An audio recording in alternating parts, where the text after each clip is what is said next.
it is. WrestleGoons here. We're going to be talking about AEW. It's Jesse here with Ryan and Dub. What's going on, guys? What's up? All right. How's everyone doing today? Doing all right. A little tired, but not as tired as I normally am after a pay-per-view. It's really nice to have a pay-per-view on a Saturday night. Stayed up late for this. Yes.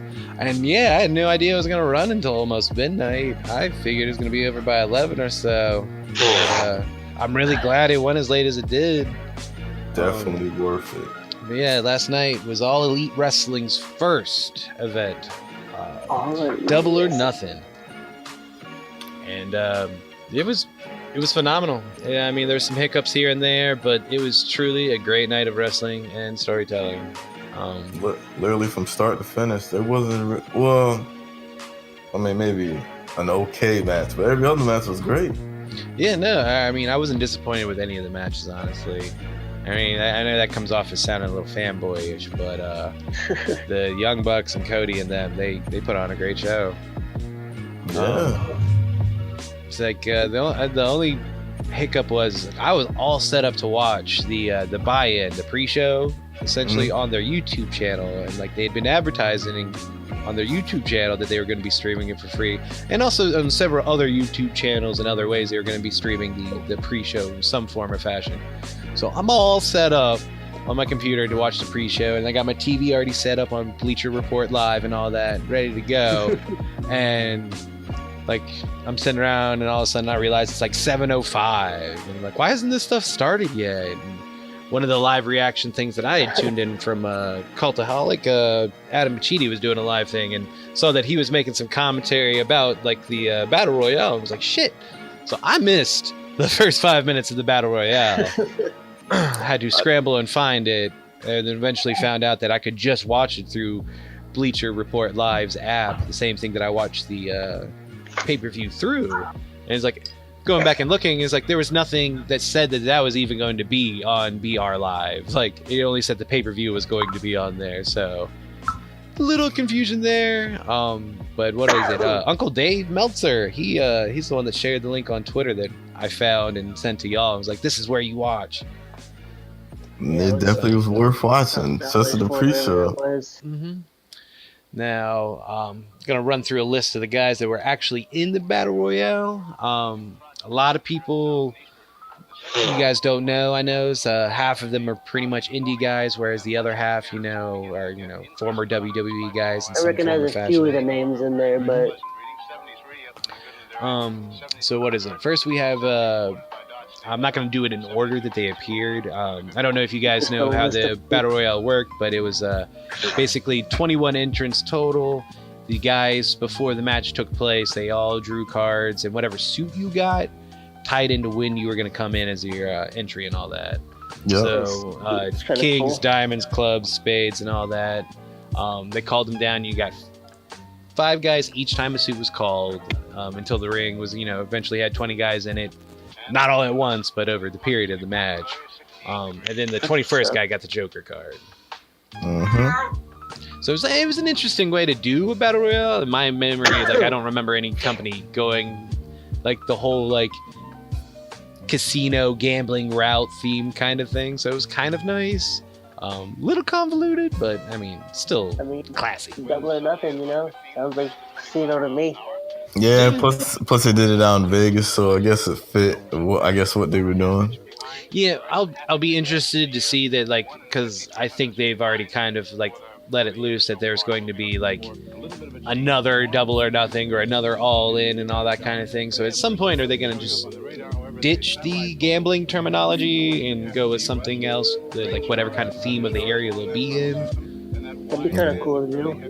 Yeah, we'll see. It was All In was in Chicago, so it's Chicago. I don't think there's any legal gambling that goes on there to my knowledge, but I don't follow right. Yeah, because that's that next pay-per-view they got, and I know it's gonna be crazy up in there. The next pay-per-view is All Out, so maybe that will be them being done with the whole gambling stuff. But that is going to be back at Chicago, where All In was. Where they have their nice little plaque on the outside of the building and all that. The worst part about them going back to Chicago is probably that they're not going to be able to fit as many people in there as they want.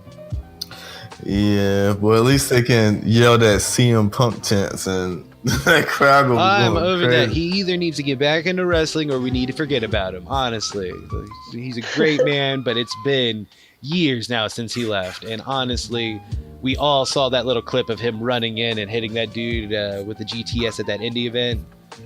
Wasn't that great? That was not the best in the world. Yeah, I was just like, you doing this at like, what was it, at a hotel or something? Some kind of like VF Hall or something like that, you know. Something or the other, yeah. I was like, I could have seen if he did it somewhere else on the indies, but not like that. Well, apparently that wasn't even the first time he came back either. But anyways, we're getting off topic here. So I'll go over some of the guys that were in the Casino Battle Royale. I keep trying to like remember rather than just calling it the Battle Royal. Yeah. Royale with cheese. With cheese, what? The Pulp Fiction reference. Oh, Called a quarter pounder with cheese in France. Royale with cheese. gotcha. Anyways, so like I said, this is not going to be in order. I didn't write down the order as it was coming out and couldn't find it. So this is just kind of in like general who is in it. yeah, essentially. But we had Brandon Cutler. He's the executive content producer for the BTE, being the elite YouTube show. I believe he's either I know he's friends with the Young Bucks, but I think he also might be married into the family somehow. I'm not entirely sure. He's married to one of their sisters. Yeah, but if you watch BTE, Like you've seen that. him pop up here and there. Apparently, he started wrestling around the same times as the Bucks, but was injured a few years back, and is just now recently getting back into wrestling. So we should see I'll more be right from back. him. Sure. I'll just keep going over the list.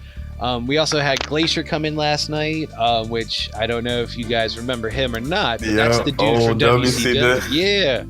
The whole Sub-Zero ripoff. I was like, wow, this dude is like out of shape. He actually came back to this. Wow. Yeah. I believe he's been working the indie scene for a little bit himself, on and off, obviously. Nothing, too extravagant. The man is definitely getting up there in age. But it's more of a, like a little nostalgia thing. He obviously wasn't going to win, but it was still kind of neat to see a character like that from our childhood pop up. Yeah, one of them old days back when like Gold just starting and things like that. Like I remember his whole gimmick. I was just like, yo, that's the guy that betraying the dude off. Yep. Sub-Zero from Mortal Kombat.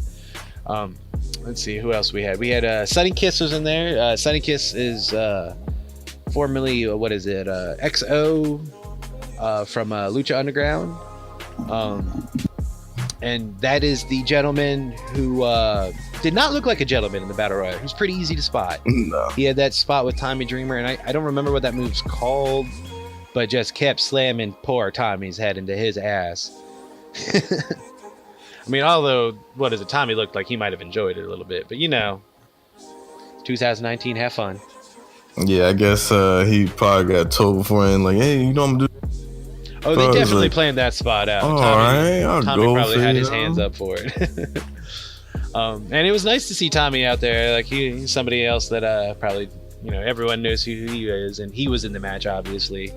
And I believe he's gonna have more of a coach / background kind of job within AEW. I really hope we don't see him on weekly television and the drive towards a belt or anything like that. He's kind of getting up there. Yeah, he'll probably like what you said, the coaching role and helping all the newer, younger guys getting their feet wet in the business. Yeah, I mean, and he does great in whatever kind of comedy spot they put him in. I don't know if you've seen any of the Edge and Christian show that's on the WWE network, but he pops up in there all the time, and it is hilarious. But at the same time, I don't want to see this hardcore legend end his career with a bunch of comedy stuff. Would be interested in what they do with him, but definitely an asset to have behind the scenes. We also had Ace Romero. Now he's from the indie scene. He debuted, I believe, in 2013 or so, and it's just kind of popped up all over the place. and is really just now starting to make his name for himself with joining a promotion like AEW. He's a big guy. He's a big powerhouse. He's what is it? There's a spot where I can't remember his name. It wasn't Jungle Boy, but it was the other little guy. I had his name down here, and now I've forgotten it. But he was also in the Battle Royale as well. But this guy, went running against the ropes and went for some kind of maneuver against somebody else, and Ace Romero came out of nowhere and did just like a shoulder check kind of deal, like a shoulder tackle, and pushed this poor little dude right out of the ring, sent him flying. Yeah, I was just like, damn, dude, you got too much power. And I was like, I guess that little dude knew it was going to come, because he was like, oh, shit. I hope he knew it was coming, otherwise that's a concussion. Yeah, because good thing the other guys were out there to catch him, because they didn't catch him out the ring. He would have hit the ground pretty hard. Yeah, and that guy, he is synonymous with those kind of spots, though. He gets tossed around all the time. The guy that he came out early in the match and started flossing in front of everybody. Yeah, you knew he was going to take a bump at some point. He had to.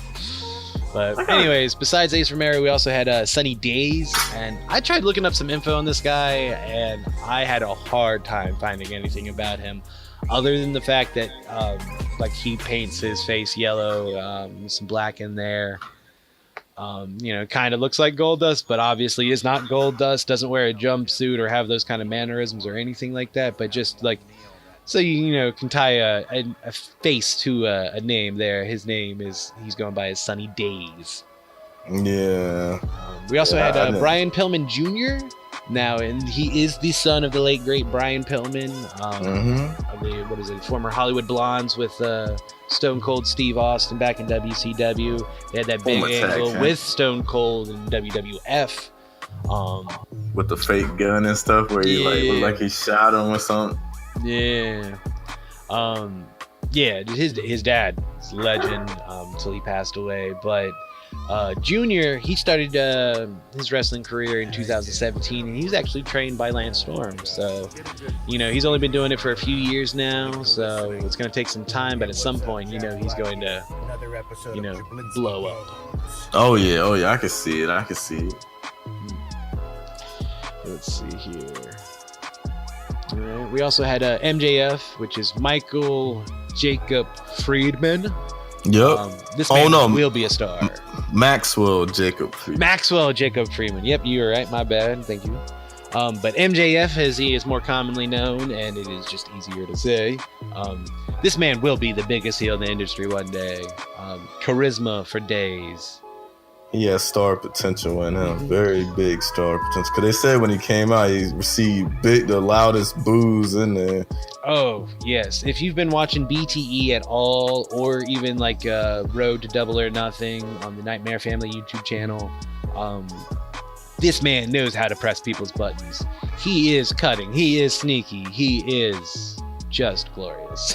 He's a man that you love to hate, but also is he pulls it off perfect. He is just the greatest mix, in my opinion, of the best qualities of The Rock and the best qualities of The Miz. Yeah, because I remember when they announced Shawn Spears was going to be in the match, I seen on Twitter that he said who really gives a fuck? Yeah.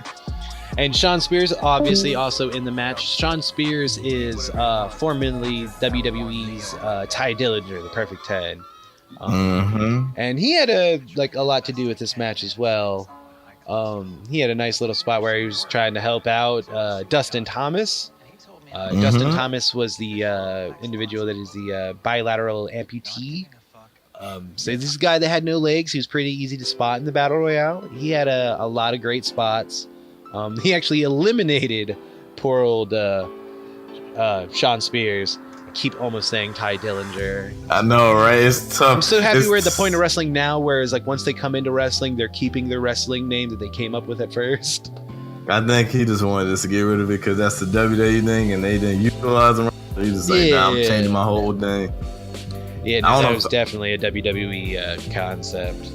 But that guy did hit that 619 though, perfect. I was like, oh. Yeah. Which, all right, the only thing I have to say about that, they're beautifully executed. I love it. But But I have to imagine that hurts poor Dustin more than anybody else because he's essentially just getting a headbutt to the balls. Yeah, that is true. True. But anyways, we also had Joey Janela was in the Battle Royale as well, and some people might remember Joey from All In. He had the big match with Adam Page that, ended with the penis druids and all that when, Joey Ryan came back out. And Yes. I was very surprised wasn't in this match or in this pay-per-view at all. So I'm still kind of wondering what Joey Ryan's situation is. I know he's gotten out of his Lucha Underground contract. I don't know if he has a contract up with anybody else at the moment, since he was still under contract with Lucha Underground for eternity. Because I heard something about WWE was trying to pursue him, but I don't think he wanted to go that route. I don't think they wouldn't be able to do his character justice. And honestly, he'd do great in AEW, and he's been in a bunch of the BTE episodes. There for the longest time when the contracts of the Bucks and them ran out, they would show up to save Joey Ryan from a beatdown at some indie place like Bar Wrestling or something like that. But anyways, Joey Janela had a nice little showing. Joey, what is it? He's big into hardcore matches. I think he broke his leg shortly after All In and hasn't really wrestled much since then. He's been rehabbing it, so it was really good to see him back in action at Double or Nothing. And we'll continue to see more of him. He did eat that nasty spot from I believe it was Luchasaurus powerbombed him or something, or slammed him from the outside. Oh yeah, he threw him on his head or something. He went through that table and just sat there like a dead man afterwards. So really hoping that Joey's okay after last night. The man knows how to sell, knows how to pull on the heartstrings.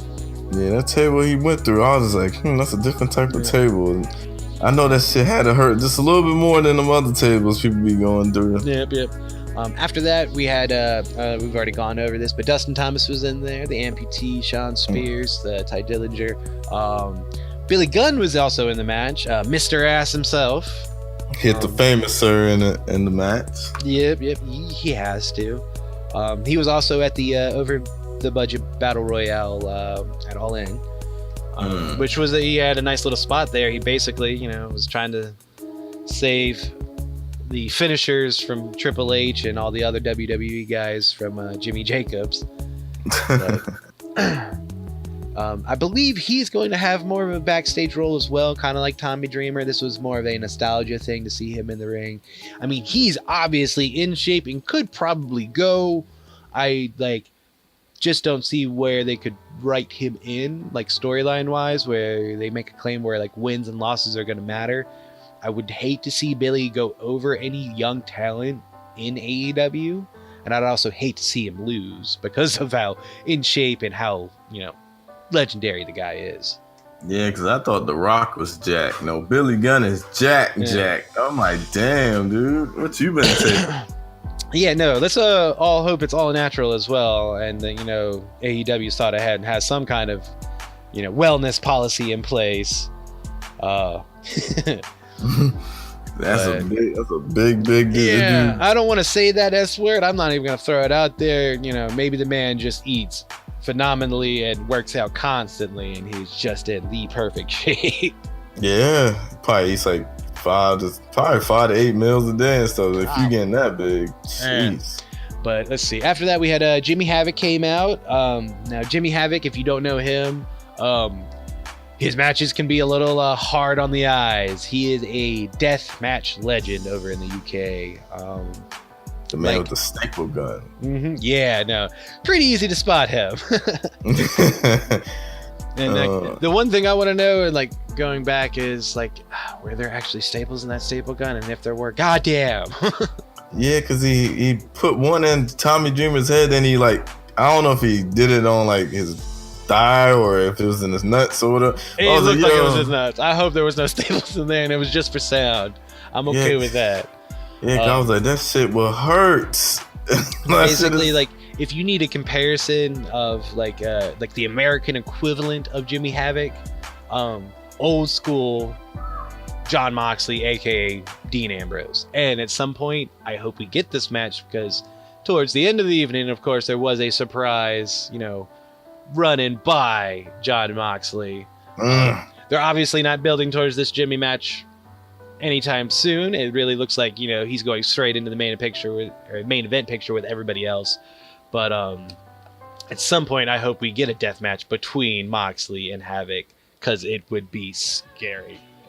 Well, no, I would say with that, I don't know how Turner Sports is. I don't know if they're going to allow them to get that graphic, if they're going to do it like on TV and stuff. Yeah. They might do that like pay-per-views and like, oh, y'all can go, do whatever. But TV, we still got kids that watch this. We ain't going to make it PG, but can't be having all that blood showing and you don't black and white the screen and stuff. Yeah. So. And we'll see how it goes. I mean, I feel like I remember seeing some pretty violent and risque things on WCW.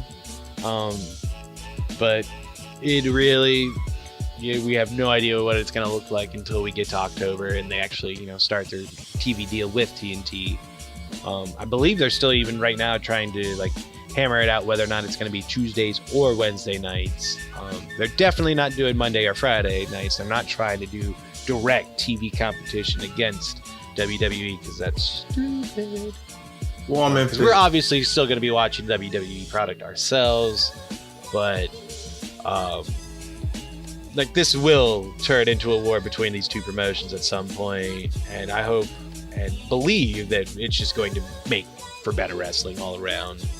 Yeah, it's good to have competition as far as especially with WWE, because you gotta think there's other wrestling promotions out there, but there's nothing bigger than WWE, because it's everywhere. You see them in commercials. They have their own little movie. So it's good to finally have something where it's on a big scale starting up and it's matching them, where they're like, all right, well, if you're going to do this, we're going to do this then. Yeah. But I don't think either one will lose viewership regardless. I think it's just going to make better TV. We'll see. See how our schedules change when AEW starts. That's a lot of wrestling to record. We might have to figure it out, divvy it up. But anyways, we'll continue on with the Casino Battle Royale participants again. So after Jimmy Havoc, not an appearance, just in my list, we also had Michael Nakazawa, which I don't blame you if you don't know who he is. I only know him from the BTE shorts, where Matt Jackson of the Young Bucks is constantly wondering why Kenny Omega signed Michael. I believe there is a friendship with Kenny and him that goes back from when Kenny first started out in Japan, and DDT wrestling and all that. I don't believe I've seen too much of him on New Japan, and that's pretty much the only Japanese wrestling I've really watched in recent years. So it'll be interesting to see what and how they do with him. I believe the only information I could really find on him is that the man likes to use a spear, but I don't know if we saw that during the match, so he might not be doing that anymore. But also the spear is like the super kick; everybody does it. Yeah, cause I guess when they was about to start the pay-per-view, when he saw Matt Jackson, we had the finally little payoff, which was glorious. That was a homage to the BTE skits and whatnot. There's literal parts of several episodes where it's just them going back and forth, going Michael Nakazawa. Because I didn't know who he was. I was like, who? Yeah, and I think that was all in an effort to kind of put his name in your brain. But I don't know if he's going to be a wrestler full time or a coach or half and half. We shall see. Besides him, we also had Jungle Boy. That is the son of the late actor Luke Perry. He's a little guy, lots of heart though. He's going to be a tremendous babyface in this company. He's definitely going to be a great cruiserweight. Yeah, he pretty much just think Tarzan. Doesn't do a whole lot of talking, but he just whips himself around the ring. I believe him and Luchasaurus, which we'll talk about in a second, they have a little tag team thing going on the indie scene, so it'll be interesting to see if they carry that over into AEW. But both guys had great showings yesterday. So like I said, Luchasaurus was also in the Battle Royale. He made it to the final 3 of it. He was also in Lucha Underground, and I'm going to say his name horrible here because it starts with a V. But Vibora. I didn't know that. Yeah, he played him in Lucha Underground apparently. But since leaving Lucha Underground, he's worked the independent scene as Luchasaurus. But he also, a few years back, wrestled for the WWE and NXT. Really? Yep. His name was Judas Devlin. So I'm trying to rack my brain. It's like, that sounds somewhat familiar. I don't believe they got a whole lot of TV time for him. I'm pretty sure that's the NXT variation where it was like, they're down in Florida and they're wrestling, not the reality NXT. I don't know why that name sounds familiar, but I can't put a picture to it. Well, I believe it's really close to Jordan Devlin, which is the name of the UK guy that looks like the English version of Finn Balor. Yeah. And let's see, what else do we have here? We also had Isaiah Cassidy and Mark Quinn. I didn't hear the way his last name was pronounced, and I probably said it wrong there. But those guys are both in Private Party, which is a tag team on the independent scene and also signed to AEW. So we had 2 or 3 tag teams in the Battle Royale itself, it seemed. And so it looks like their tag team part of their company is just blossoming. It's like, that business is gonna flourish heavy. Also appears that we have lost Ryan. I don't know if it's due to technical difficulties or whether or not he had to step up and do some daddy time. I know he had to watch his son today, so all of us here are trying to maintain our personal life while trying to be wrestling fans at the same time. Obviously, real life comes first. But let's see. Obviously, I'm pretty sure I'm still missing 1 or 2 guys from the Battle Royale. Adam Page was entrant number 21. He drew the Joker card, so he came out. And the ending to this, I liked it. At first, it was almost like a little swerve. We thought that it came down to just Luchasaurus and Adam Page, and it looked like Adam Page was just gonna grab the rope, pull it down, and Luchasaurus was gonna go over and eliminate himself. Essentially, he's like, "Oh, that would have been a horrible ending," and of course that's what happened. But MJF never went over the top rope, so he snuck back in while Adam was not looking and threw Adam out. But he caught himself just before hitting the ground, and MJF, not realizing that he had saved, started celebrating himself and turned around. And as soon as MJF turned around to realize that Adam Page had not been eliminated, he got hit by the buckshot lariat, which is a devastating clothesline combination. Adam Page, man, the future of the business. It really is starting to look that way. They're putting a lot of stock into this guy. I mean, I'm disappointed we didn't get the Pac versus Page match like we were advertised all those weeks. We did get it, but we had it in a much smaller venue over at the WrestleGate Pro over in the UK, hosted that event, I believe. They So did Adam Page hurt himself when he went over there or something? Yes. So during that match with Pac, it went to a no contest. It went to a DQ because Pac has not suffered a loss and apparently refuses to suffer any losses while holding the Dragon Gate Championship. I don't blame him for not wanting to lose. He wants to make his company that he's holding the top belt for look as strong as possible. You don't hear a lot about Dragon Gate outside of the independent wrestling circuit, so he's done a lot to propel them into the main scene of the indie scene, so to speak. But at the same time, the first big creative issue that AEW has had with a wrestler is with Pac, and this is not the first time he's had issues with the direction of his character and whatever company he's in at the time, obviously. He's the former Neville, for those of you that don't know. He just when his stock was really going up, just elevating that division, that little issue with him dropping the belt to Enzo. And Well, on his defense, like, I held nothing against him for doing what he did with the WWE. They were handling him horribly. They were handicapping his moveset. He could literally outperform 3/4 of the roster any day of the week without being a cruiserweight, and they still booked him into oblivion. But this whole like back and forth with AEW and not wanting to suffer a loss or have a screwy finish to the match, however whatever the behind the scenes details haven't been announced really. But I hope that doesn't ruin his relationship with other promotions or with AEW, because I would still love to see him come back and have a program with somebody. He's a phenomenal wrestler, but during that match in the UK with Hangman, to kind of make up for the whole not having the match at Double or Nothing like advertised, it goes to a no DQ finish, and at the end of it they put Hangman's leg through a chair and Pac just stomps the ever-loving crap out of it. Damn. See, I don't know if it's a work or not. I'm leaning towards, like, obviously they knew they were going to this kind of finish, so that it's probably not a super real injury.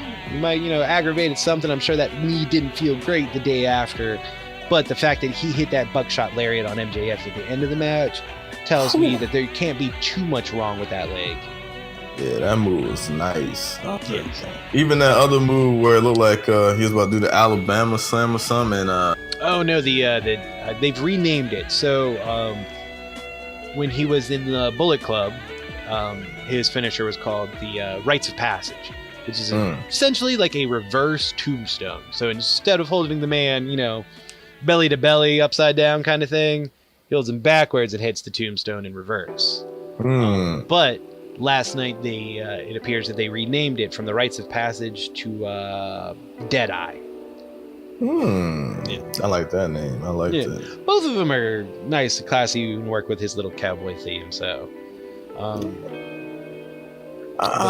don't know if you mentioned. I just seen it when I was reading Orange Cassidy. Did you say him?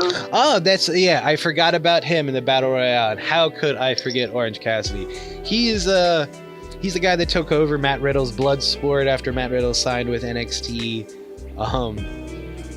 I'm not sure how his gimmick's gotten over, honestly. I ain't never seen that like that. Like every time, such dynamic offense. I'm being completely sarcastic, people. Like the man barely tapped the sides of Tommy Dreamer's shins when he was kicking him. Like the laziest ever. Never took off his sunglasses. Kept his hands in his pocket. Even when Tommy Dreamer did a move on him, he just flipped back up, and the fans were going crazy. Kept back up with his hands back in his pockets. Lost the glasses, but was eliminated very shortly thereafter. That is probably why I forgot him, because he was literally in the match for all of like a minute. I was just like, wow, I never seen this guy, but he's almost about to be over just because of that. Yeah, again, I don't know how he's gotten over. I know a little bit about him, but at the same time, it'll be interesting to see where they go with him in a place where wins and losses should matter. How is a guy's moveset that, couldn't hurt a toddler gonna get him over? But, we'll see. Dick Druid's got over during the last pay-per-view, so it's a weird world we live in. Oh, yeah. Right. But anyways, like I said, obviously, Page took this match. Great win for him. It really kind of looked like that was where they were going to lean to. That was after the whole Pac situation. Obviously, he had to have some kind of match, and they did something in the BTE. It was like, oh, he's hurt and doesn't have a match. It was like, come on, he's showing up. Exactly. Y'all not going to have him sit out, and I'm Great sure he hero's didn't want to return. sit out. Yep. After that, we had the Kip Sabian versus Sammy Guevara match. Now, both of these guys, very, I wouldn't say new to wrestling. Went back and looked up some information on both of them, and they both have extensive match records. They're both extremely young. We're older than both of these kids. I think they're both like 27, if that. But Kip Sabian, he's a big UK indie star. He's been wrestling for about 9 years, I think. and I think he's going to be an integral part of their UK expansion. I believe he is one of the few like UK individuals that are even on the roster. You know what? But Let me hit that. you know, Really? I can handle it. it'll be interesting to see where he goes. He's definitely got a little bit of personality to him. That he wants to be known as Superbad. Right. Yeah, Not up on that myself. Yeah, I heard that when they were saying that during the telecast. I was like, oh, okay, so he must be some type of good if he goes by that model. I don't know. If he's gonna be going by Superbad, I feel like they need to change up his music to some like, you know, disco shit and be like, shut up, you know who's bad, he's bad, Superbad. Yeah. Some Shaft level shit, you know? And also like, we also had Sammy Guevara, which he has literally been like all over the world, which is amazing for how freaking young this kid is. Now, if you don't watch independent wrestling, you really wouldn't know too much about him. He was a part of Lucha Underground during season 4, which there was a big fall off for fans, I think, in season 4. It's definitely really exciting when it first came out and kind of lost its luster there towards the end. But he was part of Infamous Inc. He's wrestled for PWG, AAA, MLW, and several other indie promotions, and of course now AEW is the biggest promotion he's wrestled for to date. He's both guys come off as maybe heelish. I'm not sure about Kip, but Sammy definitely was working the heel shtick. To be known as the best in the world. Which is kind of weird because if you watch any of the BTE, when you see him pop up, I mean, it kind of comes off as a little bit of a like in between face of a heel. Always tells people he could hear their matches. He heard it was a great match, but he didn't watch it.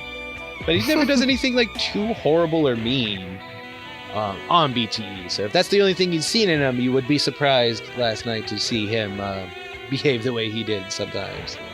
Yeah, he definitely, every time he hit a moveset, he definitely wanted the fans to know, like, hey, I'm that good. I am that good. Yep, but of course, Kip took the win here, and like I said, I'm pretty sure that's more to, like, you know, make up to the UK fans. There was a big thing at the beginning of the pay-per-view that they brought up that there was a lot of people in the UK watching, and it was really late at night for the UK fans to be tuning in and watching, and they were very thankful. It was a good match. Great match, and definitely looking forward to seeing more from these guys. Oh yeah. After that, we had SCU versus Strong Hearts. Now, a lot of people should know who SCU is. That is, of course, SoCal Uncensored. That is Christopher Daniels, Frankie Kazarian, and Scorpio Sky.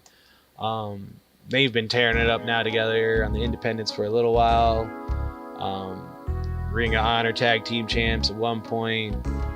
Christopher Daniels and Frankie Kazarian, multiple time tag team champs together as the Addiction. And the addition to Scorpio Sky just kind of, you know, it's a perfect set. Their whole worst town bit is amazing. I've never seen a town so happy to be a part of this bit that they did when the match at the start of the match. And Scorpio Sky had a hard time keeping that "this is the worst town" face on. He kept smiling, but still great. These guys are obviously supposed to be the heels, but they are dumb over with the fans. Everyone loved them. And then we had Strong Hearts. Now, Strong Hearts, it's, you know, most people probably don't know who they are. Like, you have to be an absolute neckbeard to know what's going on in China as far as wrestling goes. But these guys are from the OWE, which is the promotion over there in China that SEMA and the Young Bucks have kindled a relationship with. Strong Hearts is a faction over there, I believe. So this isn't the whole team. This is just 3 members of it, which is SEMA, which is he's the senior leader, kind of. He's the teacher over there, and he's the guys that actually helped the Young Bucks to get a start in Japan. Oh. Yeah. Then also we had T-Hawk, which I was trying to remember who he reminded me of last night. I believe he really reminded me of the guy who's currently playing the second version of the Bone Soldier. Oh, yeah. His name. the in New Japan. What's his freaking name? Anyways, I know. looks very similar to that guy. But had a great showing. T-Hawk, not necessarily a fan of the name, but definitely had some explosive moves. Sema as well. And then also there was Lindemann. Now, I don't know if that name stands for something or what. Just like it reminds me of that little like YouTube video of Linda, listen, Linda, honey. Yeah, exactly. But this little man, he was the guy wrestling in the black trunks with the bleached hair. He had a deadlift suplex that was beautiful. So really interested to see how many more guys from OWE come over to wrestle in AEW. I know there's one dude over there that looks like a Buddhist monk that I need to see in my life. There was a highlight clip they played when they announced this relationship that not showcased this guy. I mean, all these guys were in that as well, but I want to see a Buddhist monk tear it up in a ring, dude. Oh yeah, definitely. Yeah. Yes. So Strong Hearts, great showing. SCU, dumb over. I really thought the Strong Hearts were going to take this win to just kind of, show that, AEW wants to have a good working relationship with new companies, but SCU takes the victory, which still makes sense in, a fan sense of view. Like, obviously these guys are more established, stronger, taller. Yeah. But the crowd was just super into SCU, like they should be. Not anybody really knew who the Strong Hearts were, but by the end of this match, they definitely got some appreciation from the crowd. Oh yeah, hopefully they can get another match in, just or against somebody, another trio group and stuff, so they can build their name up more in the States. Yeah, I really hope that AEW actually the more titles you have, it can become an issue. It waters down the value of them and stuff like that. But I really like tag team wrestling personally. But I also really like the 6-man tag team, kind of situation they got going on in New Japan. I don't like how WWE and stuff does it with like the Freebird rules kind of thing, where it's like, oh yeah, no, it's tag team matching, but 2 guys on that side of the ring and there's 3 guys on the other side, and that's fair. Yeah, because they only really use it just with like the New Day. They don't even use it they didn't even try with like the Shield or the Wyatts or nothing. But anyways, after that we had the Fatal 4-Way women's match, which was Kylie Rae versus Nyla Rose versus Britt Baker versus a surprise entrant, and that surprise person happened to be Awesome Kong. Yeah, that threw me off because I was like, oh, Brandy Rose about to jump in the match. She got her wrestling trunks on. I was like, oh, all right, cool. With the exception of recently with the whole Becky Lynch going way over with the crowd and everything, I've never heard a crowd pop this hard for somebody coming out. I've never heard a crowd pop this hard for a female wrestler before, which was awesome.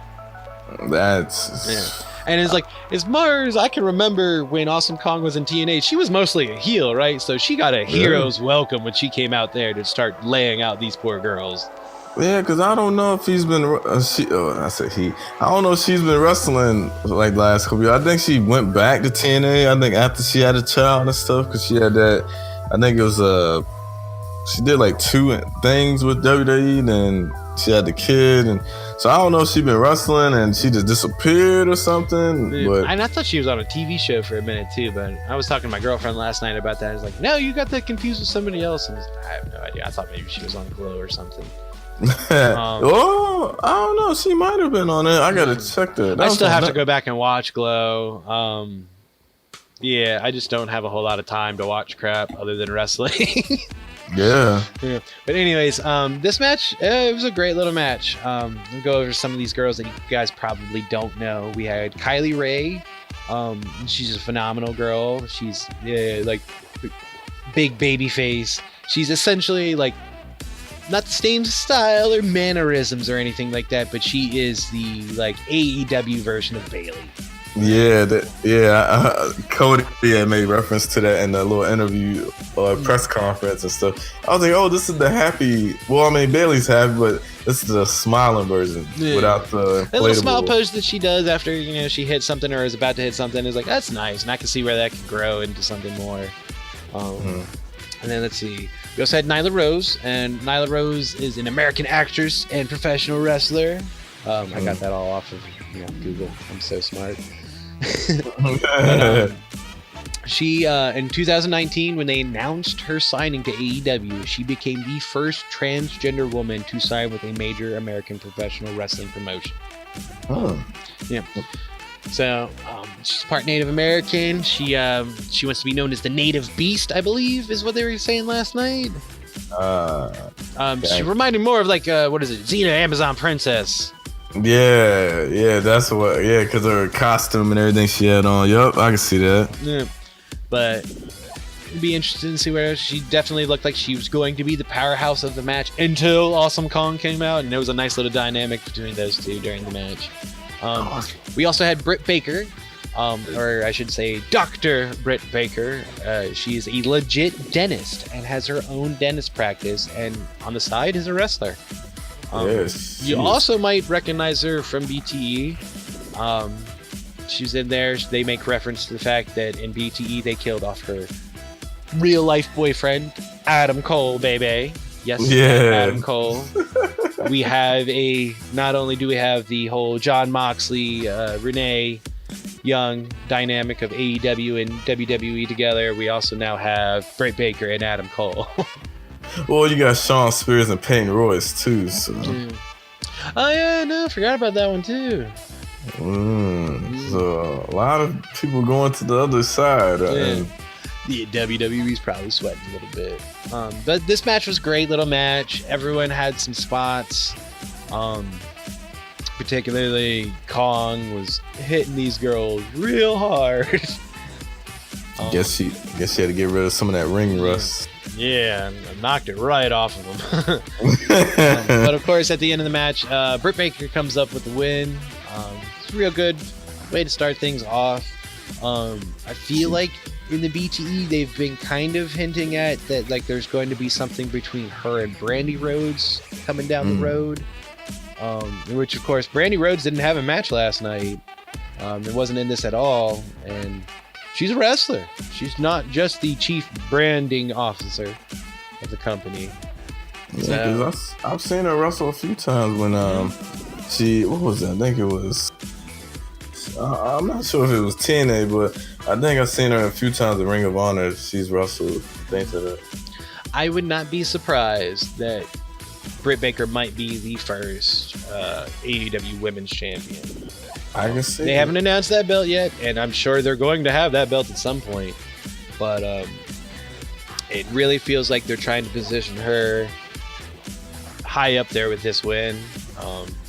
She was their first female pick. Yeah, and she's been at all the press release stuff and all the meetings and all that kind of thing. So they're really pushing her to the forefront as far as the ladies go.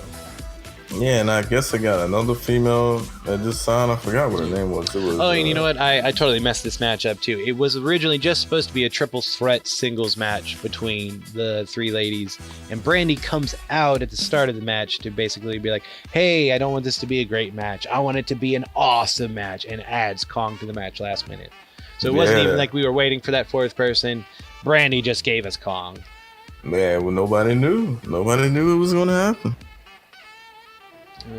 But after that match, we had Best Friends versus Angelico and Jack Evans. I hope I'm saying Angelico right. I want to say Angelico, but that is not correct. So let's all get it right now. It's Angelico. Angelico. Yes. And what is it? Best Friends, if you don't know, they've been tag team together for a little while now.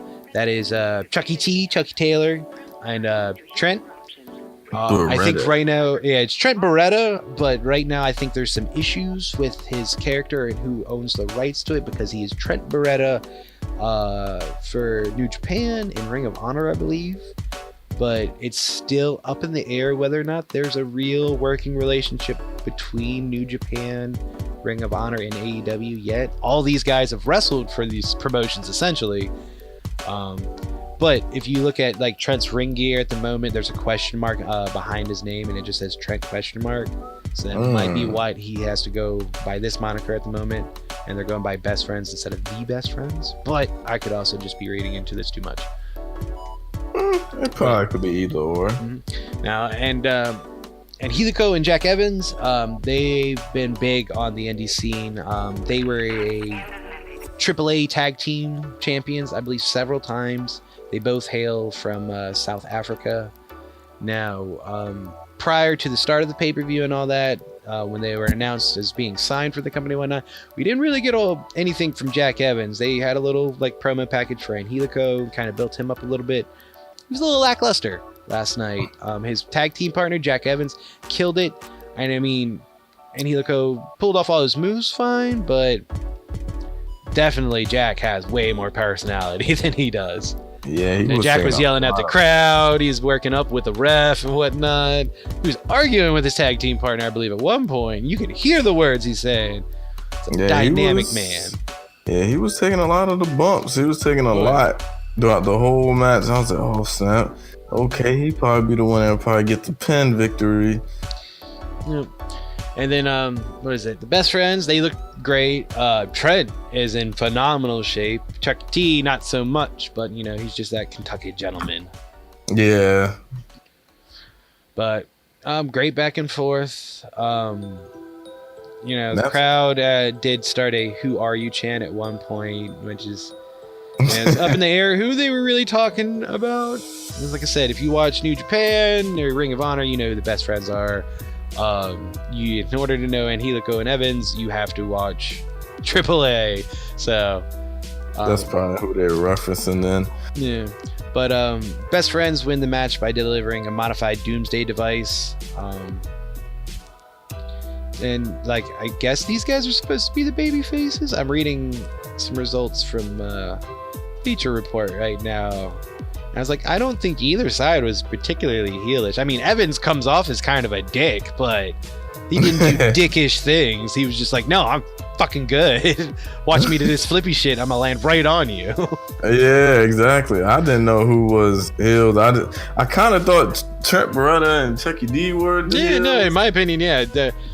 Was like Chucky T comes off as an asshole more times than not, and it feels like they are still kind of building towards this eventual breakup of the Best Friends. I mean, they still pulled off their hug spot like they always do, but just in the mannerisms between the two, and I can totally see Trent at some point going off on his own and being a phenomenal singles competitor. There was a match, I think it was Trent versus Kenny, a few months back, or maybe it was last year. I think maybe it was last year when Kenny had the what are they calling it over there? I've already forgot. The North American Heavyweight Championship in New Japan. The title they created for Kenny to win at the US NJPW event. Oh, you talking about the belt that looked like the US title? It's essentially, I guess, like New Japan's version of the US title, but they literally made it. Kenny Omega was the first person to win it, and then Jay White took it off of him, and then eventually Kenny got the heavyweight title, the IWGP heavyweight title.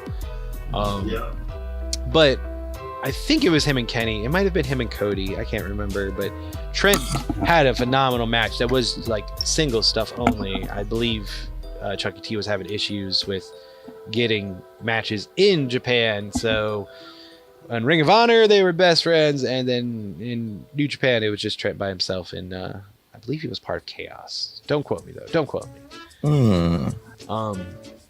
Anyways, great match between everybody here. After that we had the ladies 6-woman tag team match.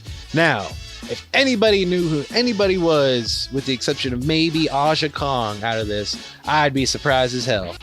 But I know, right? These ladies tore the house down. It got, like, I believe the rating for the match itself wasn't phenomenal, but the commentators did a great job of trying their best to explain to us who these ladies were. They did their best to pronounce these ladies' names as well as they could. and I believe it was a like heel versus face kind of dynamic, but again, hard to tell. Aja Kong, she's apparently a very well-known lady wrestler over in Japan. She also apparently helped train Awesome Kong a little bit, or at least helped her with, I believe, one of her finishing maneuvers that she started to use towards the end of her career. And I'm going to get this name wrong, or I'm going to get the name wrong between the two of them. Emmy, I believe, was the Magic Girl, and Yuka, I believe, was the lady who came down to the ring dressed as like Freddie Mercury, essentially. Oh yeah, yes. I just read something. Now, like I said, I probably got the names backwards. I got a 50-50 shot of getting that right. And being completely honest, I do not follow these ladies at all.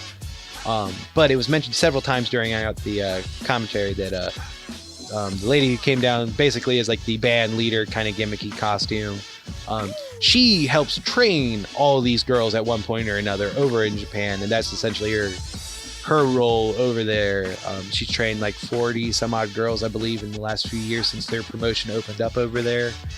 And then the other girls, essentially, they looked like they were the baby faces. The girl, the smaller girl that was wearing pink, and I don't know what her name is, I'm sorry. She took a brunt of the offense from the heels in this. Like, she got dropped on her head once, twice, bent in half. Like, not nice things happened to her. Then what is it? There, and I'm again, like, without being familiar with their names, and even while looking at their names, like even trying to say it, be probably fucking wrong. But I want to say Rio Mizunumi was the Rio Abbey. Abbey. No, I'm looking at something else. But anyways, she looked like the basically the best way for me to describe it to people that might be able to like guess her. She kind of looks like a female Okada. Yeah. She got a very flashy attire. She's very charismatic. She's got colorful hair. And apparently, when Kenny Omega would have intergender matches over in Japan, whether it be with DDT Wrestling or one of the other ones over there before he made his way into the Bullet Club and stuff, when he would participate in intergender matches, he and her would team together and tear the house down. See, I didn't know that. Yeah. And now I believe Rio was the one that had the kendo stick. It was like the Silent Samurai. Yeah. Her and Aja Kong had a little spot, I think, going back and forth with weapons and something, but the ref never saw, which was like, really? You didn't hear that, ref? You really didn't hear that, ref? Well, was distracted or something. Yeah. Now, I'm going to attempt to say all 6 of these ladies' names real quick, just to try to do them some justice and be like, this is an honorable mention. I'm not trying to butcher these names, but here's my best. So we had Aja Kong, Yuka Sakazaki. Okay. Probably horribly wrong. Emi Sakura. Okay. Right, and that's the heel side versus Hikaru Shida. Oh, that was good. Okay. Riho, and then Rio Mizunumi. It sounded like it was accurate. Actually, I might have gotten pretty close to it. I probably wasn't still, pronouncing things phonetically correctly, but screw it. It was tried. Now, I think the worst part of this match, was it? I think this was the match where they called it early for some reason, or they tried to call it early, but like the girl's arm wasn't, or shoulders wasn't down. I think that's because I know that wasn't Dustin. That wasn't. Yeah. So it had to have been this match. Yeah, because that was the last ladies match. So towards the end of this match, and the referee for this match was a female ref, and this was not her fault. Whoever had the bell at this point in the time of the night, whoever's job it was hit the music and ring the bell at the end of the match after the ref counts the 3 count. They fucked up at one point, and without again knowing these ladies' names very well, I couldn't tell you who it happened to and what. But They all stayed fairly professional about it. There was a little brouhaha, but then they went right back to it and finished the match. Pretty sure that was this one. I'll be going back and looking through. I was like, but what did you think of this match? It was alright. It wasn't like the match I was just like, because I didn't know much about it. It was like, oh, okay, got it. I never seen like where they had all female competitors where they were all from Japan and stuff. And a 6-woman match. I was like, oh, okay, it's gonna be different. Let me see like what's going on. But it was pretty interesting. I probably wish I would have done a little more research on them, or they would have built the buzz up for them more. Maybe I would have been like, oh, okay, cool. I know what this person does. That style of wrestling that these 6 women do, it has a particular name to it, and I'm probably going to say it wrong, or I'm thinking the wrong thing, but I think they said Genki or something like that is what it's called over there. No idea what that means or anything like that, but it's like this is not going to be their new home. Their home is in Japan. They're just going to have a relationship. It'll probably be like one of those things that in an effort to get over their top stars might come over here and pick fights with the top stars of AEW and start programs that way. Which would be great, merge those 2 companies, because New Japan definitely has some great talent over there. Let's see. Still trying to make sure I was saying right. It's like, yeah, or there's no mention of it on Bleacher Report that there was a mess up on the count.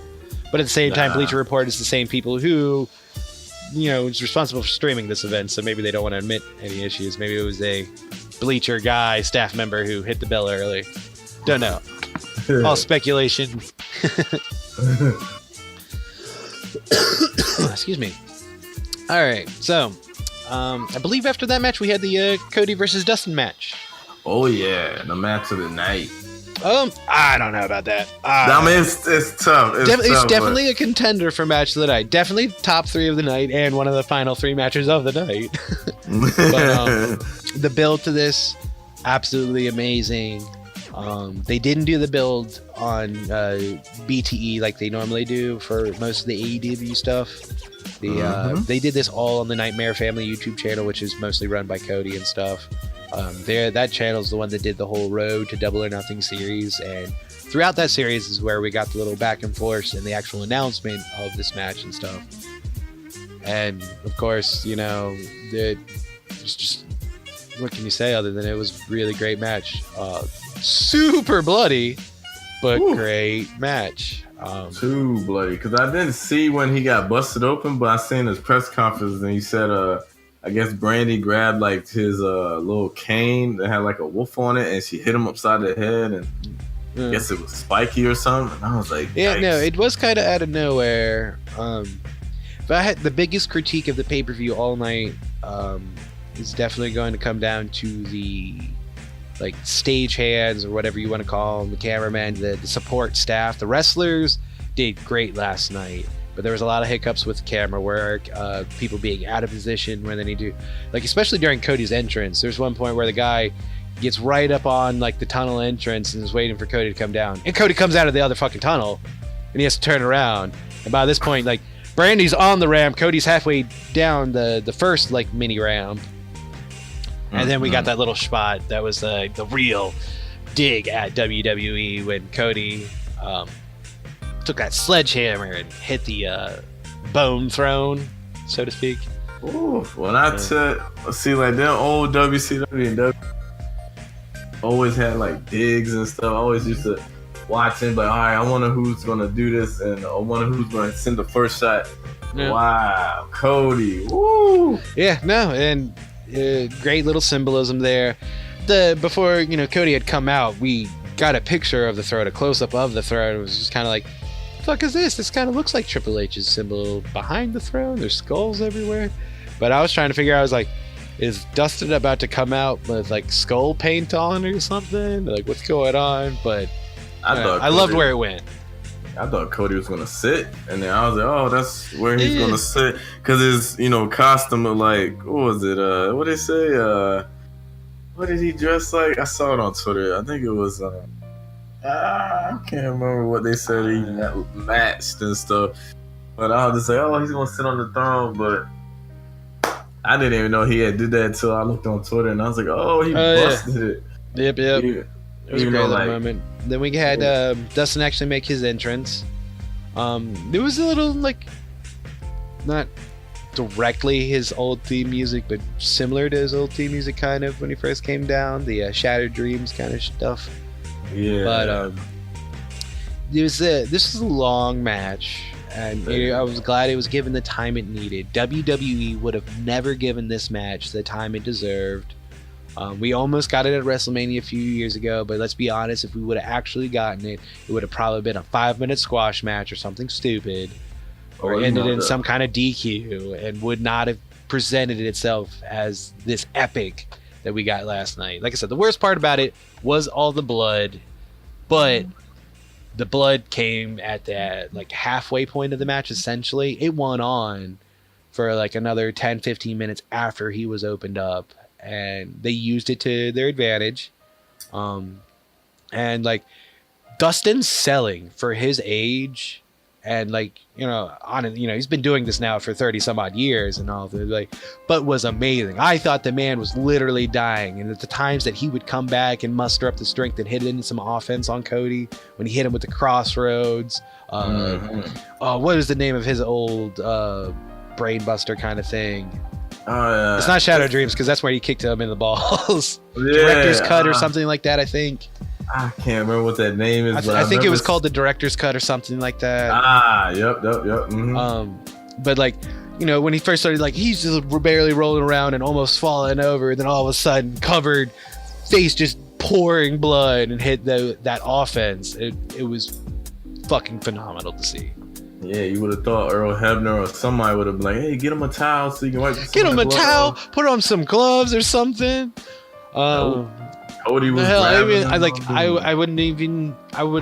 I thought at some point they were going to throw up the X, sign and be like, this match is over. We're doing a WWE style. He's bleeding too bad. I'm calling it.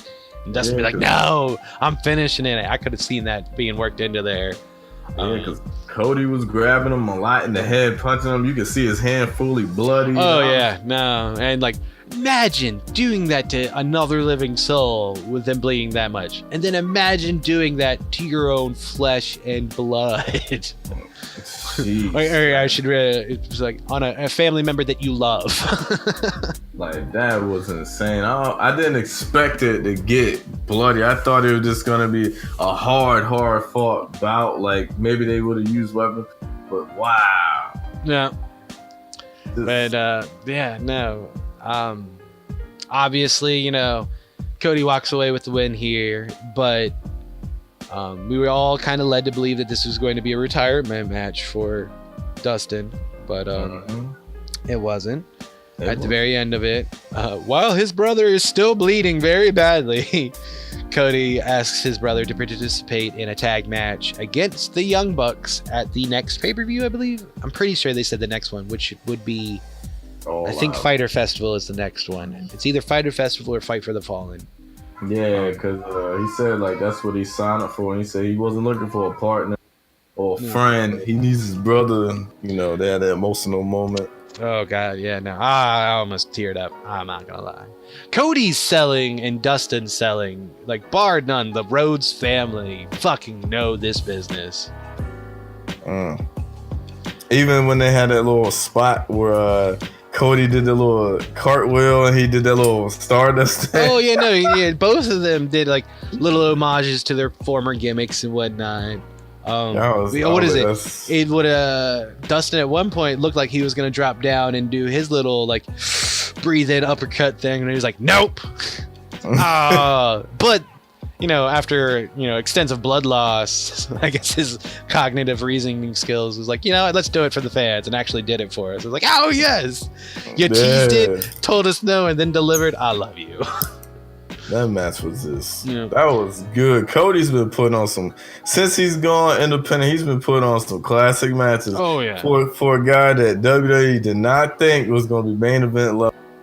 Yep, no, and that just goes to show what Vince and fucking Paul Levesque really fucking know. Not a damn thing. Nothing. All right, after that, we had the actual AEW Championship presentation. Now, this is like many other things with the show. If you didn't watch BTE, You didn't know that this was going to happen. It wasn't really advertised in so many places or anything like that. And I'm not talking about the fact that Bret the fucking Hitman Hart came out and presented this new belt, which was, the crowd popped so hard for this. Like, nobody knew he was going to fucking be there at all. It was really good to see.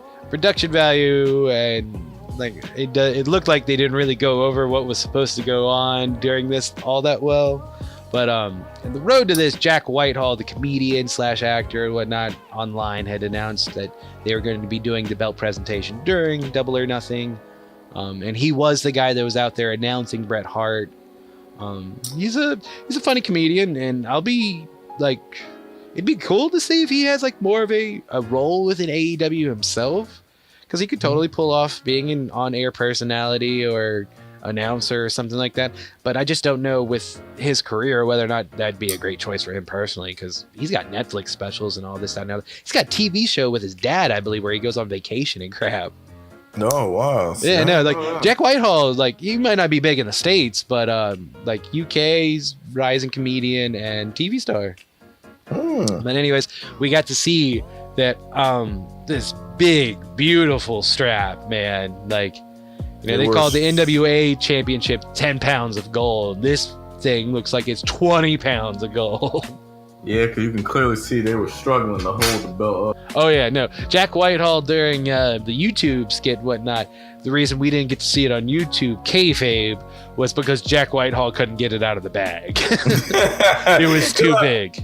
Because even when he was holding it, I was like, dang, how big is the belt? I was like, gee. When Bret came out and like was carrying the damn thing, when it went time for him to take the mic and talk, he passed the belt off to Jack, and you can visibly see Jack be like, what? No, you're supposed to hold it. And Bret's just like, it's fucking heavy.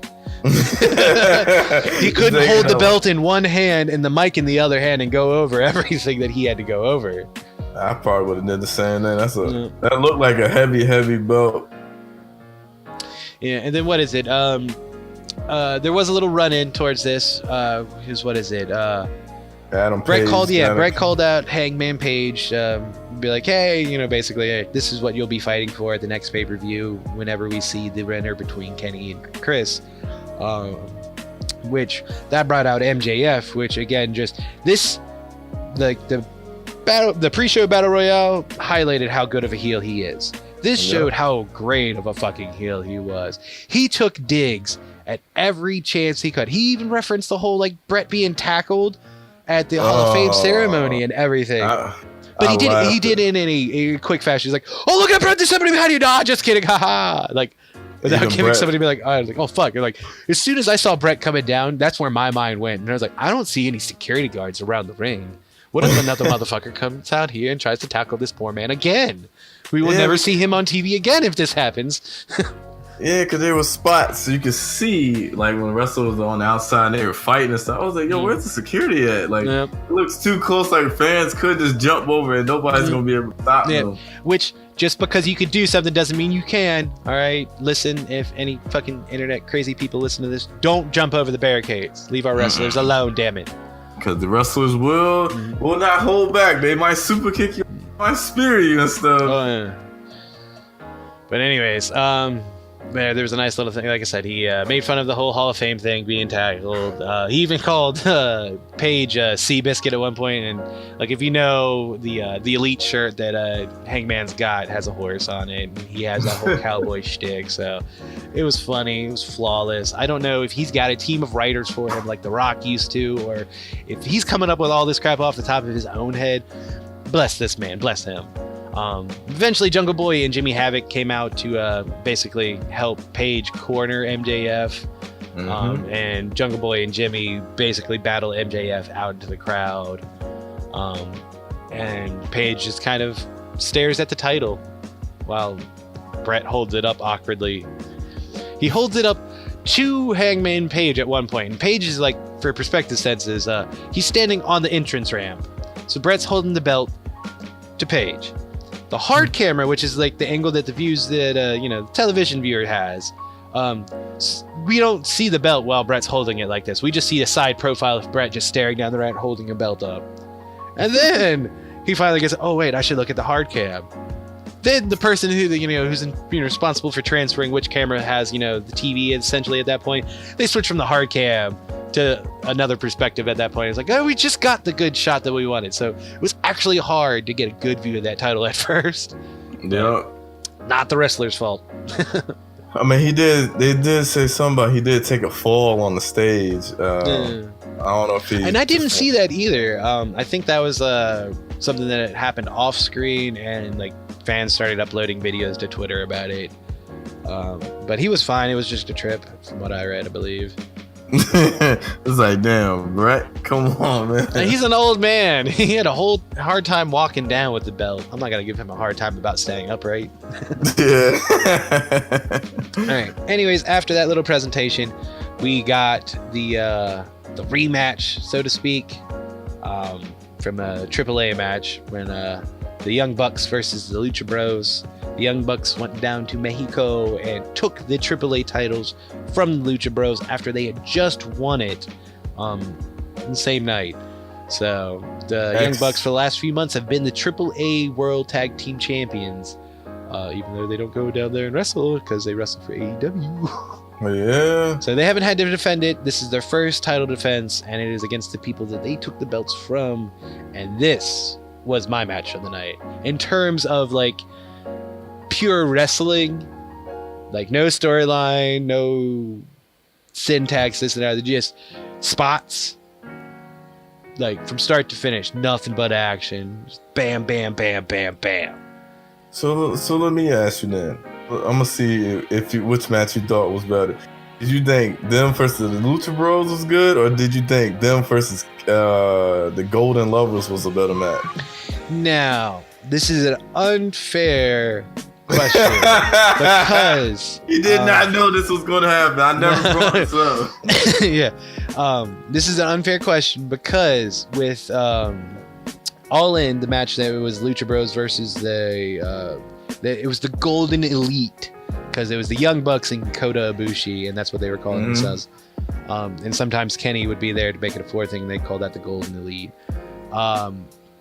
That I want to say that was the last match to go on, or the second to last match to go on, and due to the previous matches before them taking place and going long, they had to cut that match and Kenny's match short, which meant like the pacing for their match was kind of it was really quick. It was really great spots and everything, and like what does it say? Like it was Young Bucks and Kota Ibushi with the Lucha Bros and Bandito. Bandito was there with the Lucha Bros. He's a phenomenal wrestler as well.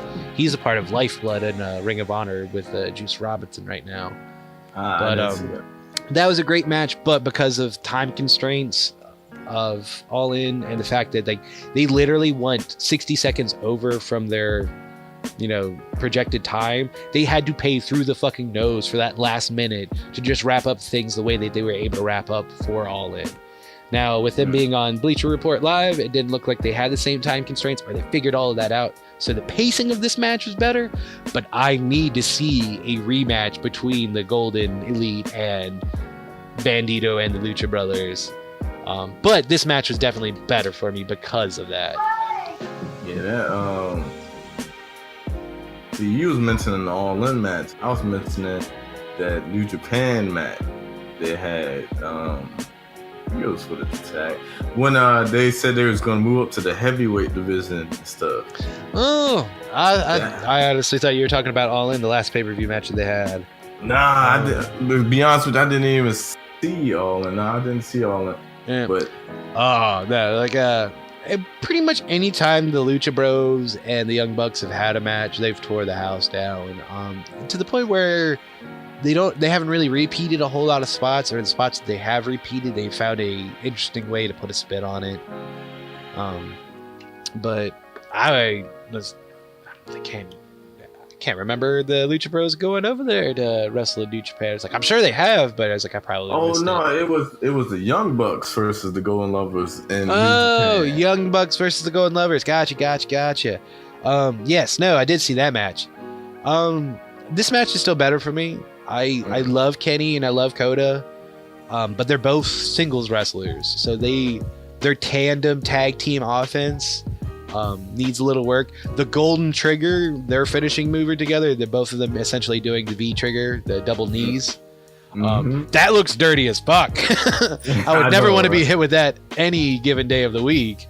But as far as like a better tag team between the two, Young Bucks all day, every day. Yeah, the Young Bucks put up like, I don't even give like their matches 5 stars. It jumps to like 10 stars because this is what they do, and they break out so many falls, and they do so much dangerous shit like the old Hardy Boys. I'm like, yo, like the Canadian Destroyer on the side of the ring apron by what is it? I think that was Penta to Matt. Yeah, yeah. And then like, wow. rolled straight into another one by his other brother. Like, just beautiful spots back to back. All 4 of these guys are like the quintessential tag teams of the world. Like, you need to learn something. These are your guys. These are the role models you need to watch. I can't like the stuff that like other tag teams are doing in other promotions right now are things that they literally picked up from these guys.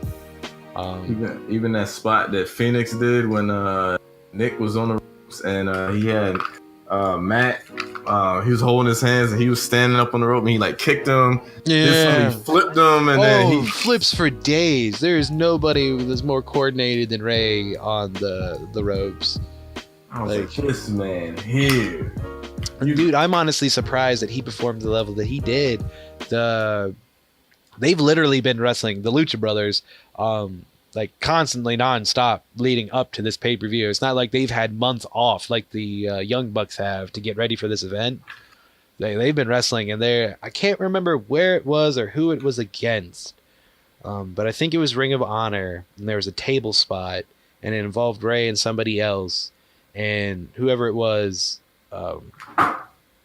whatever happened, I think Ray fell or delivered the move wrong, or maybe he was just dropped on his head, but he basically on the outside of the ring was dropped through a table on his head like the last month. Yeah, I seen something about that his they didn't know if he was going to be ready for pay-per-view last night. And then that like face buster kind of move that I think Nick hit on Ray on the turnbuckle. Oh, that was vicious. Oh my god. That's a headache, guaranteed. Anyways, move on. Like obviously the Young Bucks took the win here, which was surprising. I thought that they would have dropped the AAA titles back to the Lucha Bros just because it's not their titles. But who knows? Maybe this leads to another match down the road. And another pay-per-view or two between these guys, because I would not mind seeing a rematch of these guys. I wouldn't mind seeing a ladder match between these guys for the titles again. Oh my god! Right would be epic. That would be just like a whole match in itself. Like, that'd be a whole pay-per-view. Like, man, it's like, let me give you $50 right here and put it on for an hour. I got you. Like, man, take my bread. That would be insane to see that match. Yeah. But I feel like they're going to keep this story between these two teams going for a little while until eventually they give the titles back, obviously. And it's probably sometime after the AAA titles go back to AAA is when we'll see the, inaugural tag team champions of AEW. I mean, there's only one belt announced so far, but they got to have a tag team belt and they have to have a women's belt. They have to have at least 3 belts total. So at some point, we're gonna get that, and I imagine we'll probably get that within the next 2 pay-per-views because both of these pay-per-views are going to be taking place before October, I believe. So that's before their TV deal starts. And it'd be a good thing to go into the TV deal already with champs solidified so you know who you're marketing and branding and all that kind of crap. Yeah, because I want to see what happens when they bring them tag belts in. Like, are they going to feature the Young Bucks a lot? Or are the Young Bucks going to be like, we'll try to put over the younger talent and we'll kind of play like backstage role, but not wrestle as much? Because it'll be interesting to see. Honestly, it's like, both these guys, they're still young, but they have been a tag team for forever. One of them's 34. Like, he's got realistically 6 years left Like, not that you can't wrestle in your 40s, but like we're talking prime, take these hard bumps and, you know, off of ladders into tables and all this kind of stuff. Like non WWE style wrestling, like mid 30s to late 40s is about as best as you can really hope for. And at some point, I imagine these guys are going to want to, you know, break up and be single stars for a little bit before, you know, eventually reuniting for, you know, the nostalgia act at the end of their career.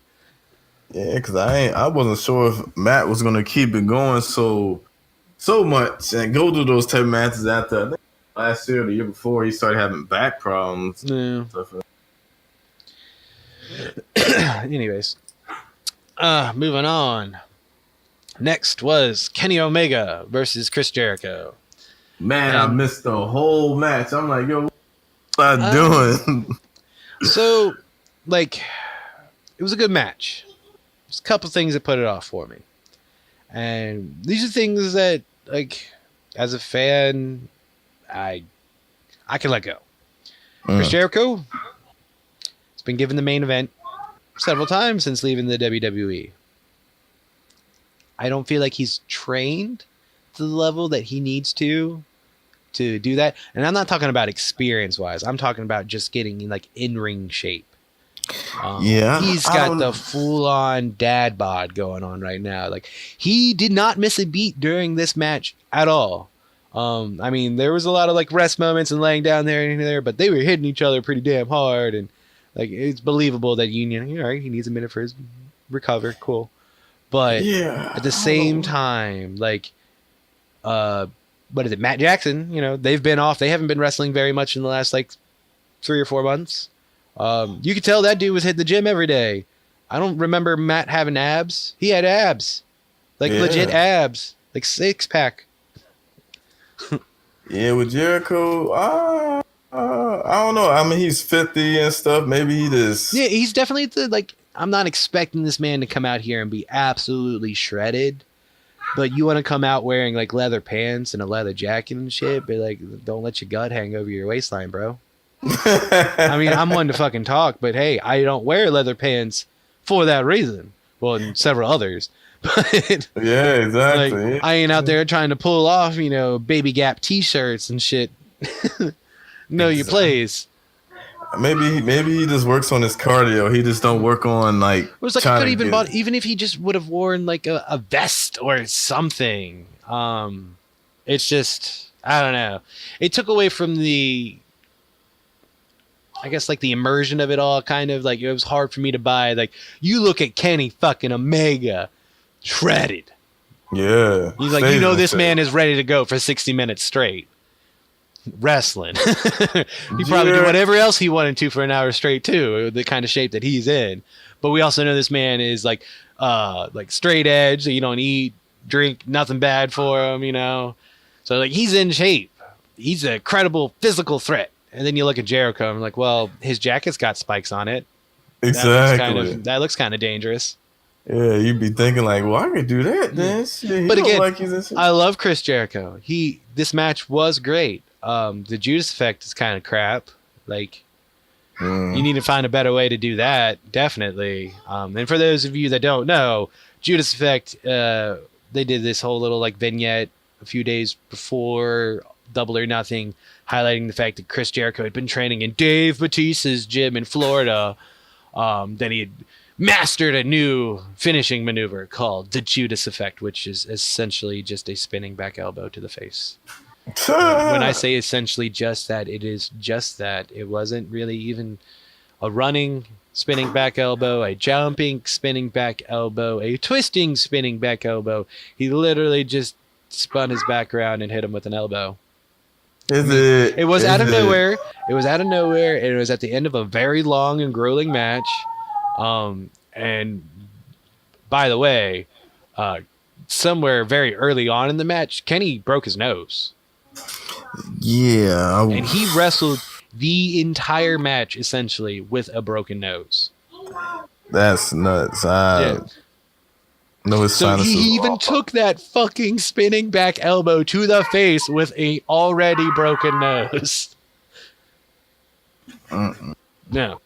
So like I said, this was a great match. A lot of people are saying this or Cody versus Dustin was the match of the night. I'm definitely going to put Cody and Dustin over this one, but still a phenomenal match between the two.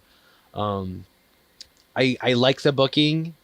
Like, obviously, we're going to get Kenny Omega as AEW World Heavyweight Champion one day. It's going to happen. Yeah, we don't need to rush it.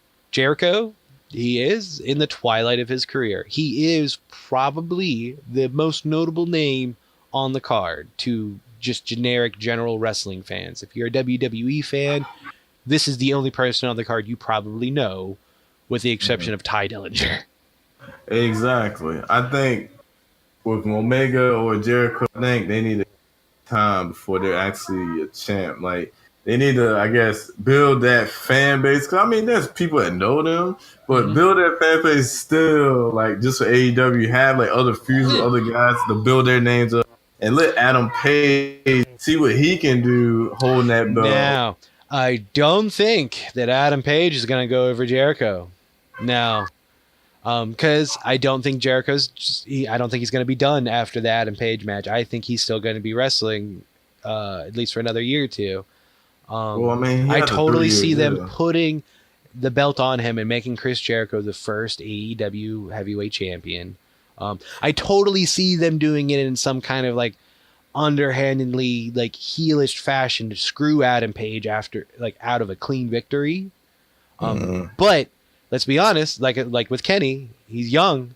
Hangman is 27 years old. That made me mad last night. I found that out last night. That made me mad. He is 3 years younger than me. He went into college, became a teacher, had a nice job, and still found the time to get in shape and become a wrestler. That's crazy. Right? Anyways, so he's got all the potential in the world, barring any kind of like horrible, heinous injury he sustains in the next like few years. I totally see them putting the belt on Jericho first.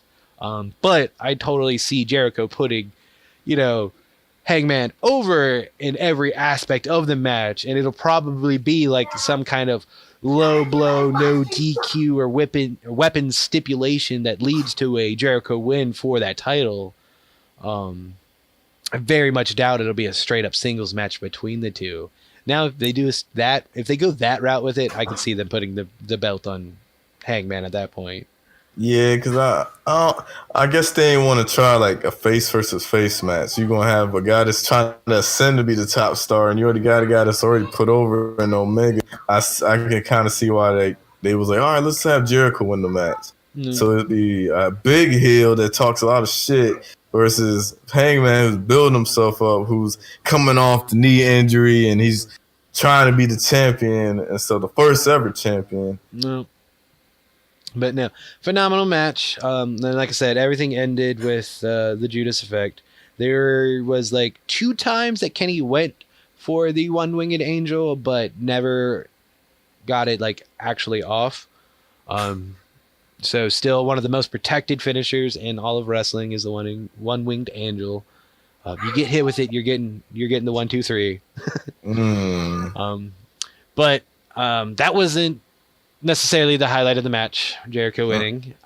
As soon as the 1, 2, 3 hit, Jericho's asked for the mic and is going on and on about what he's owed and this, that, and the other, and what he's contributed to AEW, and how they Moxley shows up.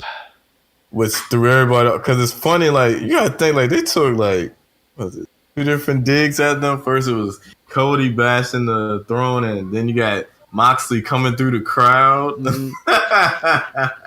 It was great. And, like, still playing his, kind of psychotic gimmick that he is known for before going to WWE. Now, the biggest thing is, like, I've never been a fan of the Dirty Deeds. I mean, I like the fact that it comes out of nowhere, but I'd still rather that be like a signature move for him than a finisher. Yeah, it don't even. I mean, it's just a regular DDT. I mean, he really didn't. Double underhook, DDT, but still, yeah, no, it is just a DDT. Tornado DDTs look far more impactful than his finisher, but no one wins with that. Yeah, because I thought he was gonna bring back finishers when he was John Moxley, which I ain't know. But What did he call? What was the name of his finisher before the Dirty Deeds when he was in WWE? I know Oh, it was almost like a skull crushing finale or like a reversed way of leading someone into a DDT kind of thing. yeah, like it looked like he was about to do like the running bulldog, but instead, like he sweeps your feet and like you fall face first. I know, I forgot what that move is called, but he didn't even do that no more. Yeah, no, he stopped after he was the gifted US Mick Foley's finisher essentially. Yeah, I forgot what that Yeah. was called. But it was great that Moxley came out there. Came out, laid out Jericho with the Dirty Deeds, and laid out the ref with Dirty Deeds. Very Stone Cold reminiscent like moment with all that, just laying out everybody. Eventually, Kenny gets up. They battle back and forth a little bit up the ramp until they get to the giant poker chips, and for some reason they decide to climb it. And of course, Moxley hits the Dirty Deeds on top of all the poker chips and lays Kenny Omega out for the world to see. And that's how the show is closed out. And a great way to close the show. And then throws him through the table too. Oh yeah, you're right. Like I said, great way to close the show.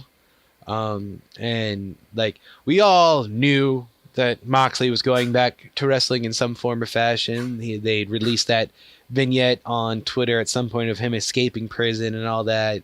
So we knew it was happening. The details of his signing and all that, it looks like he's not going to be participating in things until he is done shooting his movie, and it looks like the timing of all that is when their TV deal picks up. So they said he signed like a 3-year deal, but he can work his indie shows also in that deal. Now, and I really hope this is what we're gonna get. I'd love to see a Moxley Omega feud. Oh my goodness! Oh my! Be hard hitting as hell. Be great. The selling, yeah. But we'll see where it falls. Like, I'd love to see it at Fighter Festival or Fight for the Fallen, but maybe we'll get that at All In 2 or All Out, I believe is what they're calling that one. But, yeah, that's gonna be nuts. Like that's literally the WWE, the indie thing and stuff. But now it's like forefront, and they on the same brand. It's like, who would have thought you would see John Moxley versus Omega as the first real rivalry like that and stuff? Like, come on. Yeah. Well, like I said, I thought this was a phenomenal pay-per-view. Like, start to finish, it was beautiful. Like I said, there was some hiccups with sound and video here and there, and cameramen not being in the right place at the right time. But even looking back on it, it barely detracts from the rest of the show for me. The wrestling like solid 10 out of 10 for me. Like, I almost want to say best pay-per-view ever, but this is their first one, and like I really enjoyed All In as well. And well, hell, let's be honest, like Money in the Bank wasn't too horrible either. So I hope this just continues to, like, this competition is just going to make wrestling better for fans and wrestlers alike. The more people who watch it means the more money that there's being poured into wrestling, more money into wrestling. Wrestlers get taken care of better health care for them, and that's the biggest thing I want to see. Is like I want to see some of these guys actually get out of this whole independent contractor bullshit kind of contract shit that WWE gets them in. That just essentially makes you could leave or go, but you can't do anything here anymore, and we're gonna add time to your contract for injuries sustained that are accidental. Yeah, exactly. I know. Also, we're not going to pay for your time off or your medical bills. You have to do that, but we do have doctors we can send you to. Yeah, like I'm just hoping it's just like it don't do what the WCW did. Like I don't create something that's old, like having that buzz when the NWO started coming in. You got Lex Luger coming in, Macho Man, Hogan, and all this stuff. You start bringing people that's from the WWE over there and trying to recreate it and build that buzz up. And then after a few years, it starts dying down. See Vince sitting there like, oh, see, I told you it wasn't going to last this long. The buzz was going to be good in the beginning. Like, just keep it going but build up that young talent. Like if you said this is a revolution and all that stuff, build up them young guys so they can really shine. You don't need to get like guys from WWE. You really don't need it. Like if they want a chance, a second chance, cool. But build up what you have and build it up. Exactly. And it was like, I don't want to see guys from WWE or NXT UK, 205 Live hop shit. No. Like, do what you can to make your platform better. If your bosses are getting in the way of that, that's one thing. But, every single one of them has some kind of power over their destiny in some form or fashion. If you in the main event scene and, getting crap ratings on your matches, step up your game. If you ain't getting on TV at all, maybe it is time to consider a career change or a promotion change. But I don't want to see a Daniel Bryan in AEW. I don't want to see Seth Rollins, Finn Balor, any of these guys. They can all pull off what they need to pull off once their bosses start seeing what the competition is really all about. Do you think Jon Moxley chose AEW to get back at WWE? Definitely. Or did he have Ring of Honor or TNA in his bag he could have went to? Oh, he could have gone anywhere and absolutely everywhere. But definitely, I mean, he's always been a smart guy. He pays attention to the internet. That's where he got his rise before he got in the WWE. It's not the average wrestling fan that watches death matches and crap. So, like, he had to make a name for himself some way. He follows the internet buzz. He knows what's going on, how to follow these patterns, and it was just obvious, really. Like, he wasn't going to make the same amount of money that he's going to make at AEW on Ring of Honor or in New Japan. And honestly, like, the kind of schedule that those guys have isn't conducive to his current, aspirations and goals. He wants to get a kind of movies and TV show deals and all that kind of stuff. It's like, you can't be doing that when you're touring the world in wrestling. But if your wrestling promotion, is like almost TNA-esque, like where like their platform's in Jacksonville, Florida, and that's where they tape the TV stuff, then, well, hey, once a week I just gotta show up to work, and everything else I can do whatever. You're not stuck on a plane, bus, boat, train, this, that, or the other, 9 days or 7 days out of the week traveling to and from all the indie locations that some of these guys have to. And that's another thing I'm happy about, that some of these people that I've seen on the internet, like Ring of Honor, finally maybe can stop having to, travel the way they do. Yeah. Do you think that WWE deal that they offer them big money, Tony Khan offered them in AEW? Or he just was like, I need something new. I need something fresh. I don't need to be back with y'all. I know like Tony Khan's a fan, so like he's gonna go after the guys he likes, regardless if they're WWE guys or indie guys. It's like, honestly, it's like, we got Jericho, we got Moxley, we got Shawn Spears, we got Dean Malenko, we got Billy Gunn. Like, we've gotten a lot of WWE guys. It's just that, like, only 2 or 3 of them are actual wrestlers at this point. The rest are backstage coaches, and that's fine. There's these up-and-coming guys that have never had to deal with the harsh life of weekly television tapings and copyright issues and this, that, and the other. Like, these guys will be great mentors for him, and hopefully with a dynamic relationship between the backstage and the wrestling and Tony Khan, that there's communication and growth in the company, and it doesn't become stifled like the Russo era of WCW and Bischoff. And even though the wrestlers are technically kind of running the show, aka the Bucks and Cody and Kenny, it's like right out of the gate, none of them were booked super strongly or squashed nobody at this first pay-per-view. So I feel like they got the heads for the business and aren't going to do anything stupid to propel their careers forward while jeopardizing the promotion. Yeah, cause I seen an interview Cody did, I guess, after the pay-per-view last night. He said they're not going to do pay-per-views every month. It's going to probably be like almost every 3 to 4 months they'll have pay-per-views, so they build it up. Oh, they don't wanna make them special again. Yeah, because doing pay-per-views every month and it seems like it's being rushed, it's not really good. So I think what they're doing, or what they'll be starting for the first year, I think it's going to work. It's just going to see what's going to happen the next couple of years. Like, are they going to keep that buzz going and you got new talent, new faces on TV that's actually stars, or are they just gonna keep trying to take whatever WWE isn't doing, or their stars that they're underutilizing, and bring them over? I don't know. We shall see. But man, we've been talking out of this for a minute. We were at almost an hour and 45 minutes. But hey, a lot to say about a great night. It was awesome. So hopefully next time we'll get Ryan back in here with us. Like I said, I think he might have suffered some technical difficulties, or had to step it up and be a daddy. Either way, we're gonna keep coming at y'all with content every week. We're doing it. This is all just the three of us for the most part. So make sure you like, comment, share, subscribe, any of that kind of nonsense wherever you see this podcast at. Comments, suggestions, ideas, anything like that, feel free to hit us up on any of our social media platforms. You can follow us at the WrestleGoons on Facebook or at WrestleGoons on Twitter.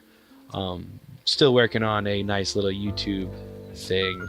They make it harder nowadays to get a personalized URL. So till then, just keep an ear out for us. But it's been Jesse. That's Dubs. That's right. And we'll be back to talk to y'all about Monday Night Raw and SmackDown next week, or sometime this week rather. My days are all messed up. It's Sunday. I feel like it's Monday. But, exactly. We'll come at y'all with a live stream for Raw and SmackDown. Still trying to sort out some OBS issues with streaming. Like I said, I'm doing a lot of the technical stuff by myself, so it's trial and error process. But as you know, just thanks for listening in with us, and we'll see y'all later. We go.